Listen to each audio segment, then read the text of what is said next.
The Amazing Spider-Man 2 and Batman v Superman are very similar. You ready? Sure. So let's start with the protagonists, right? We've got The Amazing Spider-Man 2 has that Peter Parker, Andrew Garfield's Spider-Man, and the protagonist of Batman v Superman, the first hero in the title, we've got Ben Affleck's Batman. I think that both of those are arguably the best portrayal of that character, despite one very obvious fatal flaw, one bad characterization. Other than the one thing that is arguably the most important thing of the character that both characters, I think they're very great portrayals of the characters. Yeah, well, I disagree with you on the Tasm one. So what's the Batman one? He kills. Right, Batman fully kills. And that doesn't make sense in that universe because that Joker is still alive, even though that Joker killed his Robin. Right? We know that in Batman v Superman, that Joker is still alive. That doesn't make any sense if he's just killing random goons. That doesn't make any sense at all. That's bad. Batman killing is bad. I'm not going to say it's not bad. And then obviously we've talked about it a little bit on this podcast. I think it's a tremendous mischaracterization of Spider-Man that Andrew Garfield's Spider-Man is the only Spider-Man possible being Spider-Man in that universe because it requires his DNA and his blood to have been bitten by that spider. And obviously the chance of it, the character of Spider-Man is that anybody can be behind the mask, except in the Tasm universe, it's only Andrew Garfield. I've explained why that's wrong before. But it's not wrong. That's a fact, right? He is the only Spider-Man in that universe. You're not disagreeing with that. You're just disagreeing with that being so important to Spider-Man as a character. I think you're twisting what Stan Lee meant when he said that, and the generalization of like different universes can't have different origins for Spider-Man. The reason he said that is because when you're looking at Spider-Man swinging through the sky, none of his skin is showing like Superman. Yeah. Like he can be anyone behind the mask. That doesn't mean his origin has to be a particular way. And so. So obviously, I think the one in Batman v Superman is much worse. Yeah. Well, keeping on the same thing with the two protagonists, I think for each character, it's the best suit we've ever gotten for each character. I think the Tasm 2 suit is perfect. It's the best Spider-Man suit we've ever gotten. And I even feel that more so for the Batman v Superman suit. I understand some people having some complaints about it. You don't like the short ears, right? You don't like the little, he has very little ears. He has very little ears. I like the little ears. But he is just a mountain of a man. It's perfect. Dark Knight Returns, page to screen. I love the fat bat symbol. That suit is perfection to me. Yeah, that is one of the worst Batman suits to me. That's crazy. And not the worst, but like I like Pattinson's better. Like I like the smaller, longer ears. I don't big like fat bat symbol. I love the fat bat symbol. I don't like it. I don't like Pattinson's stubby cape. He needs to have a bigger cape. His cape like doesn't go to the ground.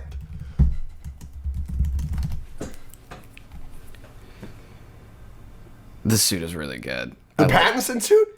I don't like the... You don't like the collar? But I like the collar on the Corn Sweat Superman. It's weird that I don't like the collar on the... I don't like the collar really on Pattinson either.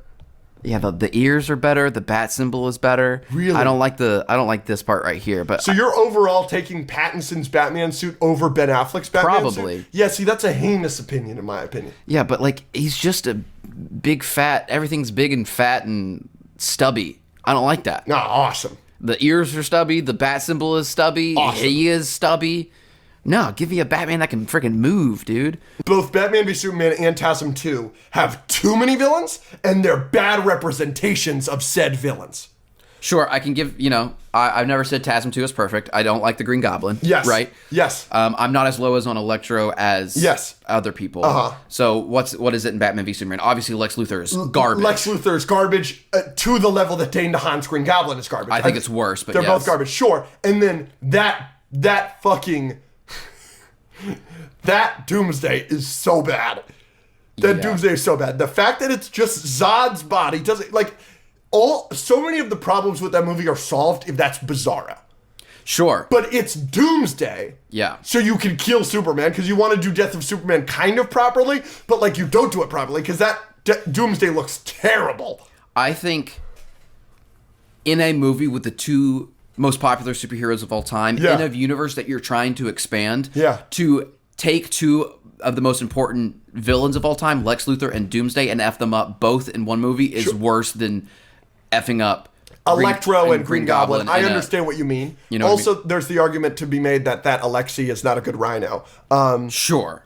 But in that Electro, I think is a great way for me to portray that. First of all, he's blue. He's not yellow. I don't like that. Okay. They just do him so much better in No Way Home. I mean, design-wise, sure. And personality-wise, he's a completely different character in No Way Home. I think that's explained a little bit in Tasm too. He gets more moxie when he gets power. Sure, but you'll give me this one a little bit, that there's too many villains and they're all bad. I don't think Electro is bad. I don't think he's great, and I think Green Goblin is bad. And then you can make the argument that Rhino is bad. Yes. But then you agree that Doomsday and Lex Luthor are terrible. I think Lex is the worst villain representation of all time, probably. I think that Lex is worse than, like... let me disagree with you here. Podcast. You don't have to preference that. That's what we do. Sure. The reason I disagree with you here is because, yes, that is a terrible representation of that character.